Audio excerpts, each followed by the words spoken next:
तो भजन कर लो, चमड़े की पुतली भजन कर ले रे गोविंद भजन। चमड़े के हाथी घोड़ा, चमड़े की गाय, चमड़े से दूध निकले, चमड़ा ही खा।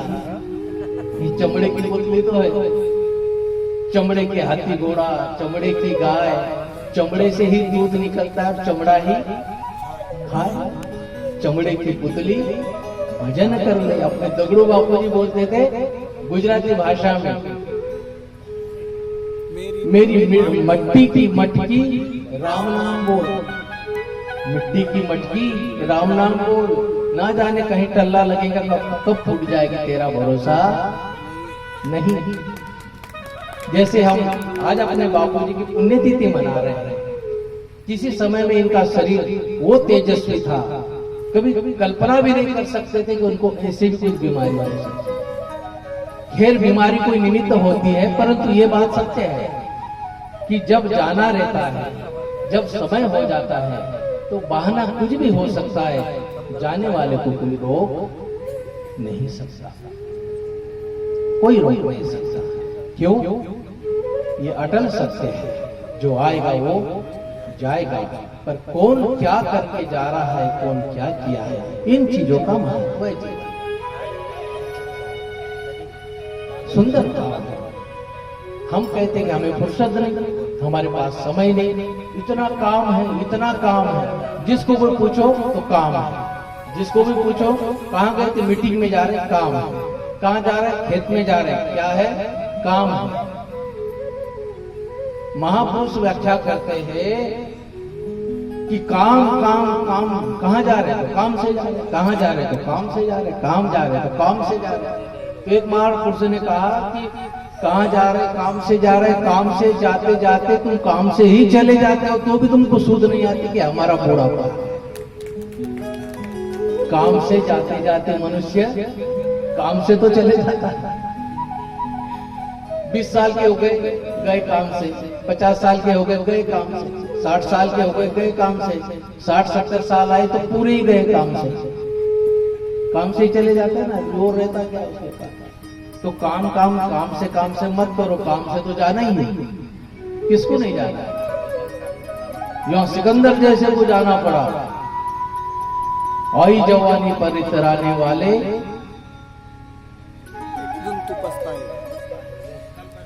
आज जवानी पर इतराने वाले कल पछताएगा। ढलता सूरज धीरे धीरे ढलता जाएगा। सूरज उगा है, कभी बचपना है, सुबह का सूरज हंसते देखा, दोपहर की मस्त जवानी, शाम का बुढ़ापा ढलते देखा, और रात को खत्म कहानी। ये बिल्कुल सत्य है। सदगुरु कोई जगाए तो जाग जाना चाहिए, सदगुरु कोई इशारा करे तो मान लेना चाहिए। जैसे श्री हनुमान जी जागे कि नहीं? सुंदरकांड का वर्णन एक आध्यात्मिक भाव से भरा हुआ है। जीव रूपा हनुमान जी समुद्र के तट पर बैठा है और खोज करने जाना है भक्ति की खोज के सिवाय हनुमान जी, जीव रूपा हनुमान को शांति नहीं। सीता जी उस पार है सागर के, इस पार हनुमान जी है, और सब बानर किम करते हुए मुड़ होकर बैठ गए। कैसे जाए उस पार, कैसे जाए? हताश निराश हो गए। तब कुछ सदगुरु जामवंत जैसे ने जगाया कि हनुमान जागो, तुम्हारे अंदर अपार शक्ति है, अपार बल है। जामवंत के वचन सुहाए, जामवंत के वचन सुहाए,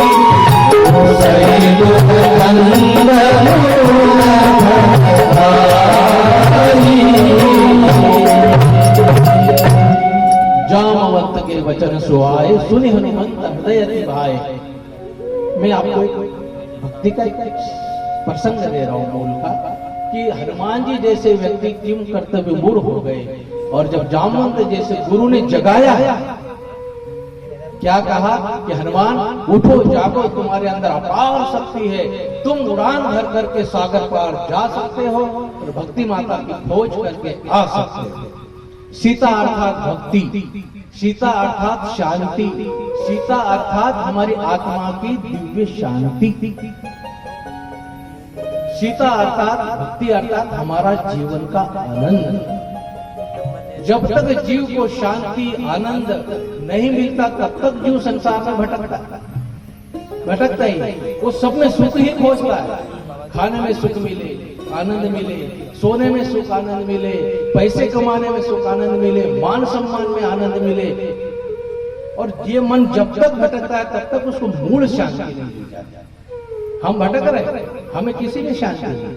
तब हनुमान जी जाने लगे। अब एक सुंदर भाव है समझने जैसा। सागर हम वर्णन कर रहे हैं, संसार को सागर क्यों कहते हैं? हनुमान जी सागर किनारे बैठे हैं, तो संसार को भी सागर कहा जाता है। क्या कहा जाता है? सागर।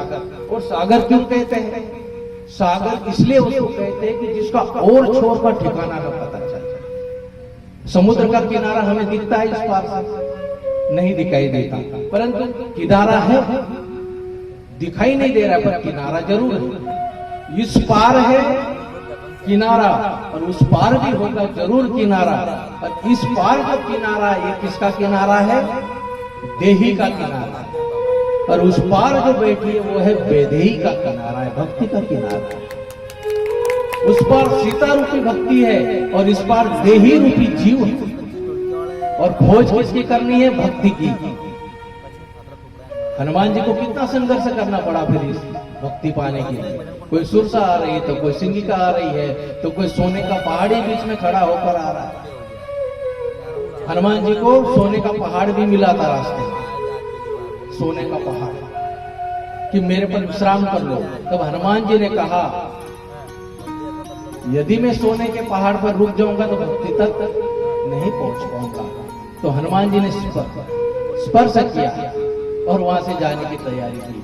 तो हनुमान जी ने सुंदर कहा है कि भाई संसार में जीव जो होता है अक्सर धन दौलत मान सम्मान कमाने में ही उलझ जाता है, वहां तक जाता ही नहीं। तो इस पार किसका किनारा है? ये देही का। और उस पार कौन सा किनारा है? वैदेही का, सीता जी का। और बीच में क्या है? समुद्र, अर्थात ये संसार समुद्र भरा हुआ है यहां से वहां तक। तो हम कहते हैं ना कि संसार सागर है भाई, बड़ा खतरनाक है इसमें तैरना, बहुत खतरनाक है। पर हनुमान जी जैसे जीव यदि सदगुरु कोई जगाए तो जाग जाना चाहिए, जाग जाना चाहिए। बापू जी एक बाणी बोलते थे, सुनाओ एक बाणी, एक बाणी सुनाता हूं।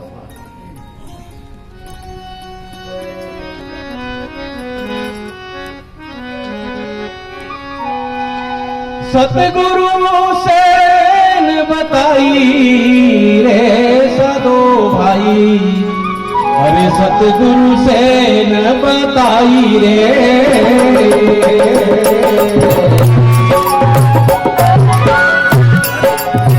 सतगुरु से न बताई रे सदो भाई, सतगुरु से बताई।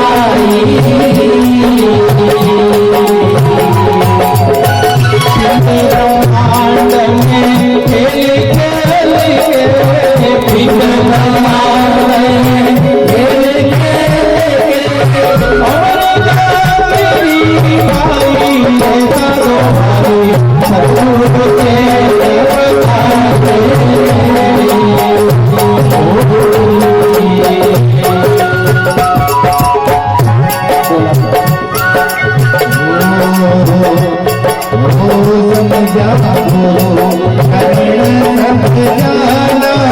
प्रकट है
ममता सहज दियो गुरुदाता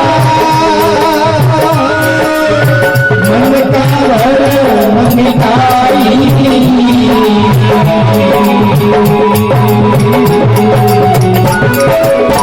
समता सहज दियो गुरुदाता मन का भरम मिटाई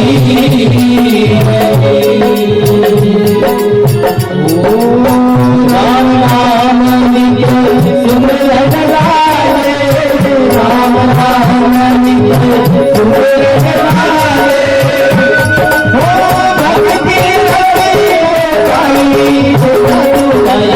सतगुरु तेरे बताई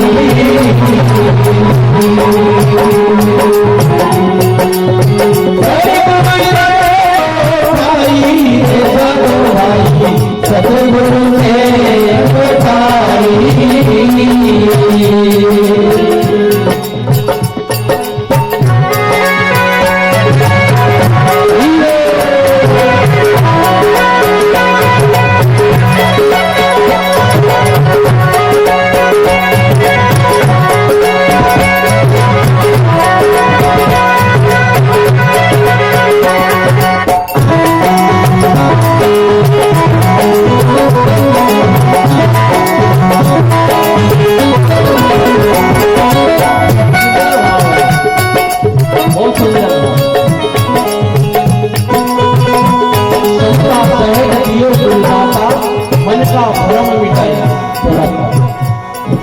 राम नाम नित्य सुमिरन लागे भक्ति रस को पाई साधु भाई सतगुरु से न बताए।